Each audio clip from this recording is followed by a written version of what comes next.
But when we're talking in terms of grooming, veterinary visits, and things like that, they're touched in a very specific way.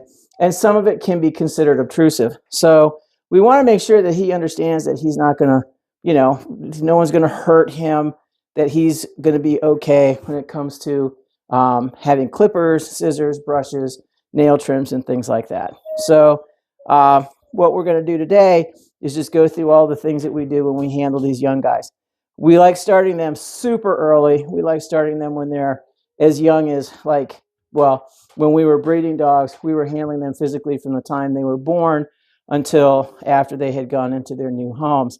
They'd already known how to have their nails done, how to be brushed, how to stand still for baths and things like that. So with anything, we start with the head. And what I'm doing is, this is a big heavy strap collar. I'm taking my hand underneath like I'm picking up a bowl or a pot of spaghetti off the stove. And I'm hooking my middle finger and my ring finger underneath the collar while my index finger and thumb are on top of the collar. I'm just grabbing a little bit of hide, not a lot. I'm not pinching or twisting. I'm just simply holding his head still. And when he starts to protest, we just kind of shore him up a little bit and hold him so that he's still.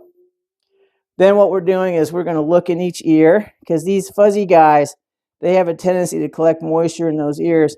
We want to make sure that they stay clean and dry so that we don't get any issues later on. He's got a little bit of pink in here, so we'll have to keep an eye on that. And we're feeling behind his head for things like, it's winter time, it's 20 degrees outside, which is why we're working indoors. But basically, we want to make sure that we're not feeling any lumps and bumps and things like that. Every time he cooperates, I'm just going to stroke him once down the back. And then we're going to go next to the next step, which in this case is going to be simply covering the eyes.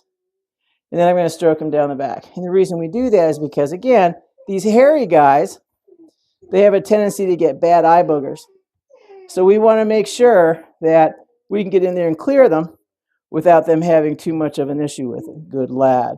When he's cooperating, Spider, be quiet. When he's cooperating, we just simply stroke him down the back.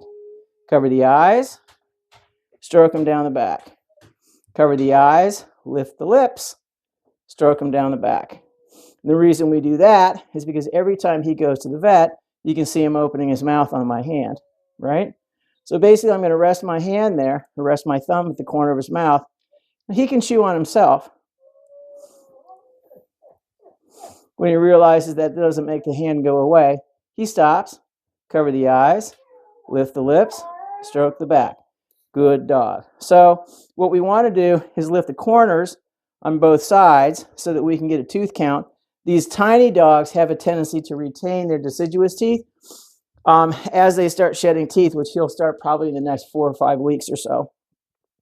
And basically what happens is they retain them. It becomes difficult for the adult teeth to come in. So a lot of times, if they're not giving adequate chewing opportunities with the appropriate chewing items, they have to be surgically removed. So we want to prevent that. Now, because he's starting to protest, again, I'm not letting go.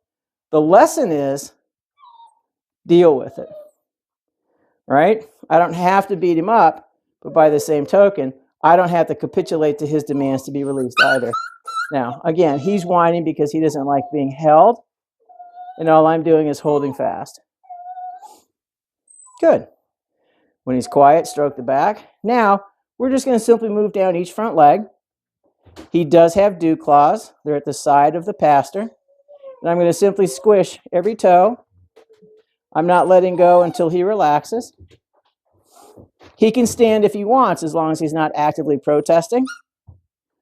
When he starts to actively protest, I just round him back into a sit, set him back up, pick up the foot, and resume where we started, or where we left off, right? And again, protest isn't because of pain.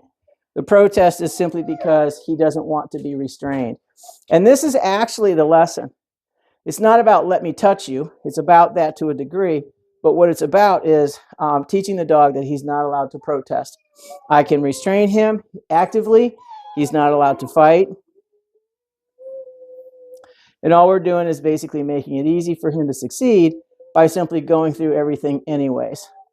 Once he realizes that nothing changes, he gives up. The last portion of the lesson. The last portion of the lesson is when we hold the foot, we don't allow the dog to protest. We hold the foot.